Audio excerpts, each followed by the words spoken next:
Hello student, আজিৰ ভিডিঅ'লৈ দেখাবলৈ গৈ আছোঁ সেৱাৰ ছেক্ৰেটাৰী বা আউট অফ চিলেবাছৰ পৰা কুৱেশ্যন আহিছিল। মেথছ এক্সামত যি কুৱেশ্যন আহিছিল এই বিষয়ে এটা আৰ্টিকল প্ৰকাশ পাইছে ই নিউজৰ পৰা। সেই আৰ্টিকলৰ মূল কথাখিনি মই শুনাই আছোঁ।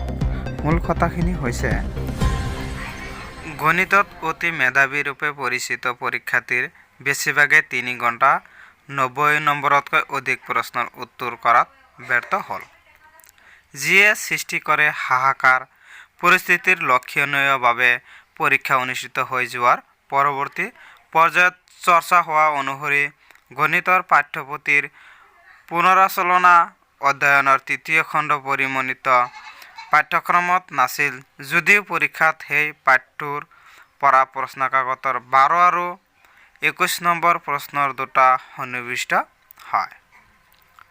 সচৰাচৰ অহা প্ৰশ্নতকৈও এইবাৰ 24% নম্বৰত কঠিন প্ৰশ্নকাকতত সন্নিৱিষ্ট হৈছে। এইটো কোৱা হৈছে সচৰাচৰ অহা প্ৰশ্ন এইবাৰ 24% প্ৰশ্ন কঠিন হৈছে বুলি কৈছে। 11, 12, 16, 46, 53, 55, 57, 61, 21, 30 আদিৰ নম্বৰত প্ৰশ্নবোৰ পৰীক্ষাৰ্থীৰ বাবে অতি কঠিনৰূপে বিবেচিত হৈছে। 53, 55, 57 আৰু 61 নম্বৰত প্ৰশ্নকেইটা গণিতৰ পাঠ্যপুথিৰ অন্তৰ্গত নহয়। গণিতৰ পাঠ্যপুথিৰ 196 পৃষ্ঠাৰ অন্তৰ্গত জ্যামিতিৰ অনুশীলনী 7.4ৰ 4 নম্বৰত প্ৰশ্নটো পৰীক্ষাৰ দৃষ্টিকোণৰ পৰা নহয় বুলি স্পষ্টভাৱে উল্লেখ থকাৰ পিছতো প্ৰশ্নকাকত প্ৰশ্নটো সন্নিৱিষ্ট হয়।